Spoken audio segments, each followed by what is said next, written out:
I want to watch the news. Are you making headway at least? This is the news.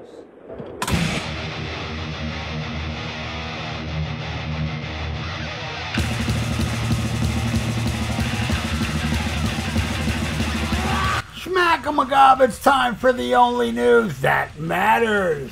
The beef between Rush and the Runaways goes way back. In the 2010 film, The Runaways depicted Joan Jett urinating on a band's guitar after they mocked the Runaways' opening set. Joan Jett later revealed that it was inspired by Rush because they sat on the side of the stage and laughed at us. That sort of pissed us off. In a recent interview, the Runaways' Cherie Currie elaborated on exactly what happened.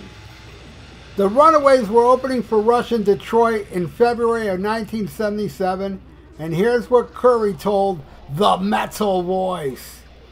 We had been treated so well by Tom Petty, who opened for us, and Cheap Trick, who opened for us, but Rush sabotaged our set. We're at Detroit's Cobo Hall in a big venue, and I saw them, and they were throwing pieces of paper, just like standard 8x10 paper, onto the stage, whipping it like you would a pizza. I was in 6-inch platform boots, and I had to jump off of a Sandy West drum riser. I hit one of those pieces of paper, and I slid across the stage, and there was an orchestra pit with all the photographers. I'll never forget seeing them reach up in fear that I was going to go over, and somehow I caught myself right at the last minute and did one of those, you know, rock star poses to one of the photographers. I could have been paralyzed. I'm not exaggerating. I could have been very much injured had I gone off that stage. So that's why Joan and I particularly don't care much for them, because they weren't protecting us. They were sabotaging us that night, and they would be sitting there behind Lita Ford's amp snickering. Now, Geddy Lee responded to the accusations in 2013, telling Prague the Runaways had a ginormous chip on their shoulders. I remember that show. We had trouble with our gear, so our sound check got delayed, and the Runaways never got one. But we were always good to whoever was opening for us. But we had no bias against the Runaways because they were girls. None of that bullshit. I know they said that we were laughing at them when they played, but quite frankly, they were too shitty to listen to. And 40 years later, they have a story to tell about us. Who knew? Wow. Wow. I gotta say, I'm a little surprised about one part of this story, but just, you know, the Runaways, hey man, I love the Runaways, man. I own all those records. My favorite would be Queen of Noise. My favorite song by them would be Born to Be Bad. Runaways were fun, man. They were just a fun, you know, rocking band, and, you know, they were just awesome. Now, I can understand why Rush wouldn't like them, because the Rush is more prog and stuff, but, man, for Geddy to say they were shitty, even though, you know, I'm sure he thinks a million bands are shitty, but to call them out, I never knew Geddy would say such a thing. I always said that, you know, if I only owned albums from bands that aren't dickheads, it would be Rush. That'd be the only band, because every other band pretty much, you know, has a dickhead in them. But now I'm thinking, shit, not even Rush, man. Oh my God, I mean, damn. And it is an odd billing, you think, you know, Rush and the Runaways. But, you know, Rush also toured with Kiss and Cheap Trick, so those were odd as well, you know. But, so yeah, you know, for Geddy calling them shitty, then I really do not doubt the Runaways saying that they were laughing at them, because, Geddy, it's been over 40 years, reaching 50 years, and you think they're shitty.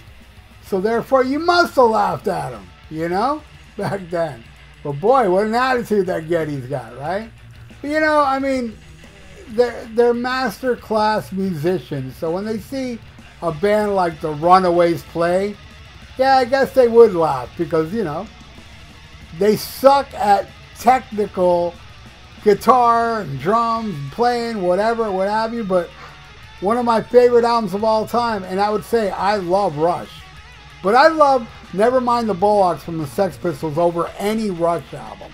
And those guys can't play for shit. But it's that attitude, you know? And I thought the Runaways were full of attitude, man. Listen to their song Trash Can Murders. To me, that sounds like a Sex Pistols song sung by teenage girls. And that's another thing. They're freaking teenage girls. You know, they're young as hell, and yet they made some noise, man. With their lack of ability in playing, I thought they did some great playing, what they can do.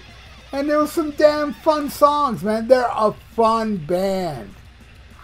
I mean, in the 70s, teenage girls made the best music, you know? Any other decade, before or after, teenage girls that make music suck. But the Runaways, yeah, in a way they kind of suck technically, but it worked for me. For my ears, they perk up when the Runaways come on, man. Just some dumb fun, man. Some teenage girls that knew how to rock, man. They did rock. You know, they didn't rock like, you know, La Vida Strangiato. They rock like Pretty Vacant. It's just a bummer I never seen the Runaways, man. Oh, man. And, they, you know, I think there were some attempts to reunite, but it always didn't work out. And now it's like, damn, you know, if they do reunite, it's without Sandy West.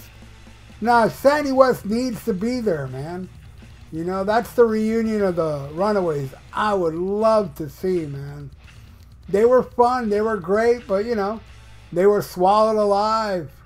They were teenage girls not getting paid, getting ripped off, and they all went on their merry way. And, you know, Joan Jett did some okay stuff. You know, I'm not the biggest Joan Jett fan, but, you know, I like the song Bad Reputation. I saw Joan Jett open for The Who on the quote-unquote farewell tour The Who did back in '82, I think. I saw her open there, and then I only seen Joan Jett twice. There, and then I saw her open for The Who again when The Who did the 50th anniversary tour. So it's weird how both times I saw Joan Jett was with The Who. And I've seen Lita a few times. Lita, I love her first two albums, Out for Blood. Man, that album smokes. And Dancing on the Edge, man. Those two albums are incredible. I love it. I love Lita, man. Lita's awesome. I have no problem with Lita Ford, man. I'm a biggest fan of Lita out of all the Runaways. Check out her song Black Widow, Die For Me Only. Smokes, man. Killer damn tune. But I will say I may like that Sex Pistols album more than, you know, any Rush album. But no, I cannot put the Runaways above Rush in what I like. You know, I can name a lot of Rush albums I would put over Runaway albums. But I would definitely put the Runaways over Hold Your Fire, Power, Windows, Roll the Bones, and Presto. I can do without those albums. Yes, I know many of you out there are fans of those albums.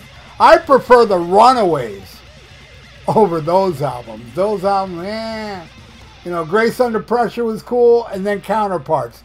Everything in between is garbage to my ears. They do not make my ears pucker up like they do for the Runaways. Now, as far as Rush throwing papers and she almost injured herself, hey, that's her side of the story. I don't know Rush's side, so I can't say I buy that, but I have to say, yes, I buy that Rush did laugh at them. If Geddy Lee many decades later says to the press that they were a shitty band, you know?